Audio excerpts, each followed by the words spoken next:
నాకు తెలిసిన ఒక చిన్న కథ చెప్తాను. ఒకరోజు ఏనుగు, కుక్క అడవిలో ఒకరికొకరు ఎదురు పడతాయి. అప్పుడు కుక్క ఉండి, "నువ్వు ప్రెగ్నెంట్‌వా?" అని ఏనుగుని అడుగుతుంది.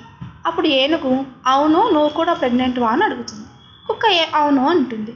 సరే అని చెప్పి ఇద్దరు వెళ్ళిపోతారు. కొంతకాలం తర్వాత కుక్క, ఏనుగు మళ్ళీ ఎదురు పడతాయి. అప్పుడు కుక్క నవ్వుతూ, "నాకు పిల్లలు పుట్టేశారు, మరి నీకేంటి ఇంకా పిల్లలు పుట్టలేదు? ఇంతకీ నీ బిడ్డ బతికే ఉందా?" అని అడుగుతుంది. అప్పుడు ఏనుగుకి కోపం వచ్చి, "ఏం మాట్లాడుతున్నావు? నువ్వు మోసేది చిన్న చిన్న ప్రాణాలని, నేను మోసేది ఒక పెద్ద ప్రాణాన్ని. నా బిడ్డ బయటకు వచ్చినప్పుడు ఒక పెద్ద అద్భుతమే జరుగుతుంది. భూమే బరువుగా ఫీల్ అవుతుంది.